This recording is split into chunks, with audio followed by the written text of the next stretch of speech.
नमस्ते विद्यार्थियों, आज हम हिंदी बाल भारती में घटक 9 फैसला इस घटक का अध्ययन करेंगे।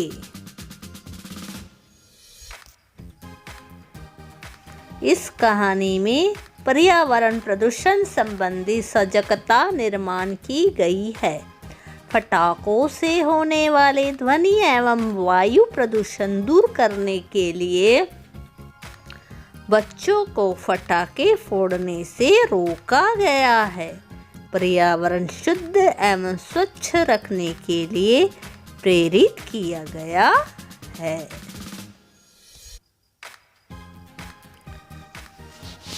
चिकनों ने अपनी गुल्लक से रुपए निकालकर गिने। पूरे 300 थे। वह खुशी से बोला, वाह, इस बार आएगा मजा।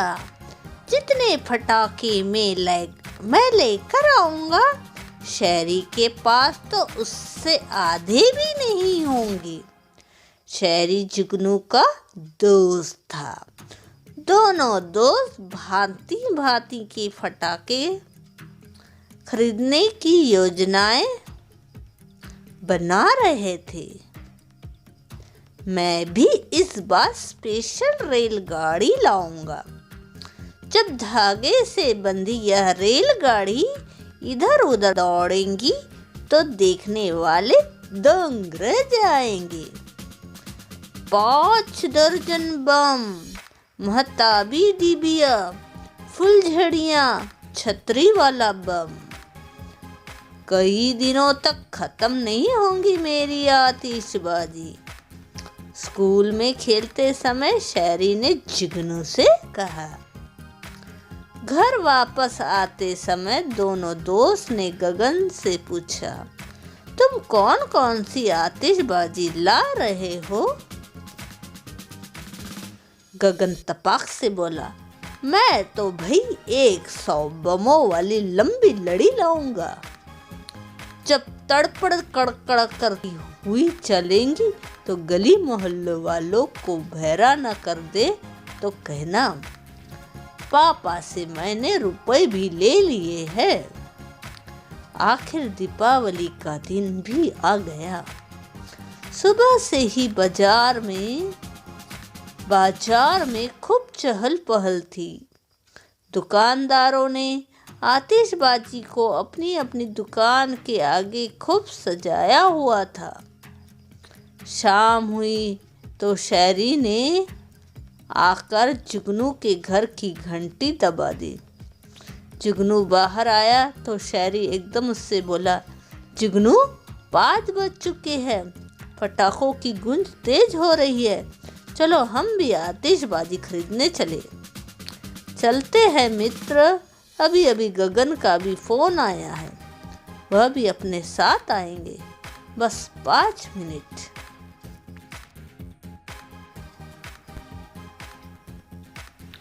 मैं आ रहा है, जुगनू बोला।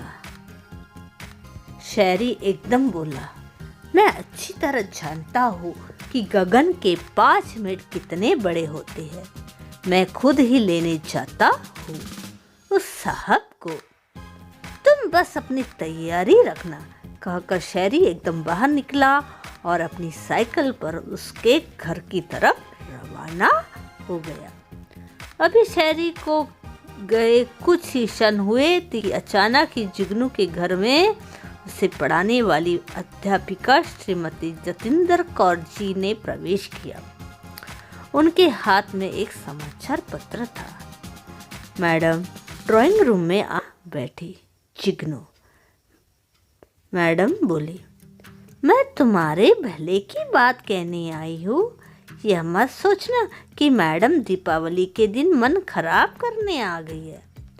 जुगनू उन्हें पानी का गिलास देकर उनके सामने खड़ा हो गया और बोला, कौन सी बात मैडम? मैडम ने पूछा, पहले तुम यह बताओ कि तुम पटाखे खरीद लाए हो या नहीं? नहीं मैडम। वह बोला, हम अभी खरीदने के लिए जाने ही वाले थे। कितने रुपए के फटाके खरीदेंगे? उन्होंने फिर पूछा। जी 300 रुपए के, जुगनू का उत्तर था।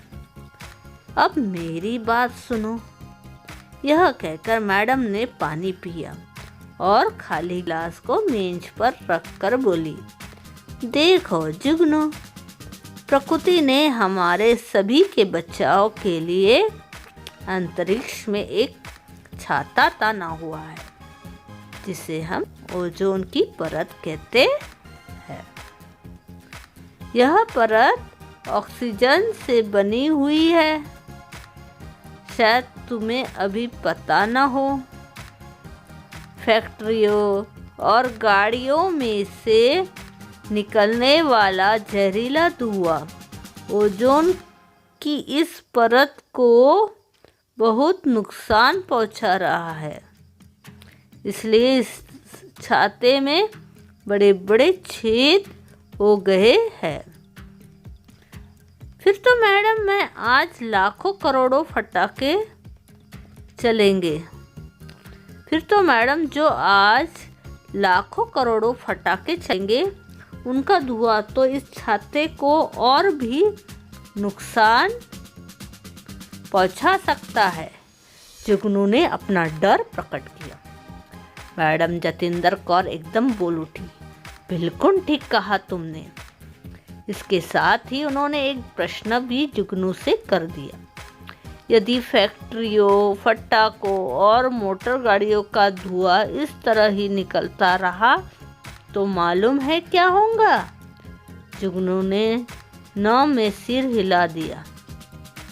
इस अत्यंत हानिकारक धुएं के कारण ओजोन छाते में पड़ चुके छेद और भी बड़े हो जाएंगे। परिणाम यह होगा कि सूर्य की पराबैंगनी घातक किरणें फसलों और पशु पक्षियों को भी नहीं, बल्कि सारी मनुष्य जाति को बर्बाद करके रख देंगी। अगर हम इस अंधाधुंध प्रवृत्ति को बिल्कुल नहीं रोक सकते, कुछ हद तक खत्म करने का प्रयास तो करना ही चाहिए ना। फैसला तुम्हारे हाथ पे है। फटाके खरीदने से पहले तुम इस समाचार पत्र में छपा यह निबंध जरूर पढ़ लेना।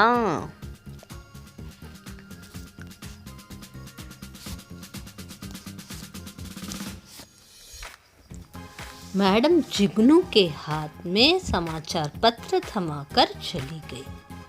जुगनू निबंध पढ़ने लगा। ज्यों-ज्यों वह निबंध पढ़ता जा रहा था, उसकी आंखें खुलती जा रही थी।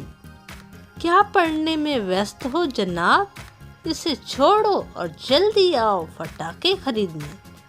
देखो गगन को भी ले आया हूँ, शहरी ने घर में प्रवेश करते हुए कहा। सॉरी शहरी, अब मैं फटाके खरीदने नहीं जाऊंगा, जुगनू ने कहा। क्या? दोनों एकदम चौंक पड़े। पहले तुम ये निबंध पढ़ो, फिर अपना फैसला बताना। इतना कहकर जुगनू ने वह समाचार पत्र शहरी की तरफ बढ़ा दिया। शहरी और गगन आश्चर्य से वह निबंध पढ़ने लगे। जो वे दोनों निबंध पढ़ रहे थे, तो उनके तेवर बदलते जा रहे थे। गर्म लोहे पर चोट लगता हुआ जुगनू बोला, अब चले फटाके खरीदने। गगन बोला, इन फटाकों का धुआं इतना खतरनाक भी हो सकता है, इसके बारे में तो पहले कभी इतना बढ़िया निबंध पढ़ा ही नहीं था। क्या फैसला किया शहरी? इस बार जुगनू ने शहरी की तरफ मुड़ते हुए पूछा। जो तुम्हारा फैसला है, शहरी बोला। चलो इन रुपयों को किसी अच्छे काम के लिए अपनी अपनी गुल्लक में डाल दे। अभी जुगनू ने यह बात कही ही थी कि पड़ोस में चीखें सुनाई दी। पता चला कि जब सर्गी की मम्मी काम करने के बाद अपने घर लौट रही थी तो किसी नटखट लड़के ने एक बड़े बम को आग लगाकर सड़क पर फेंक दिया और उस बम के कुछ कण मम्मी की आंखों में पड़ गए थे। उनकी आंखों के आगे अंधेरा छा गया।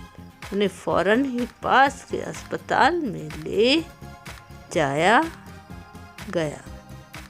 कुछ ही क्षणों के पश्चात तीनों दोस्त अपने अपने रुपए लेकर अस्पताल में बैठे सर्गी के पिताजी को देने के लिए घर से रवाना हो गए।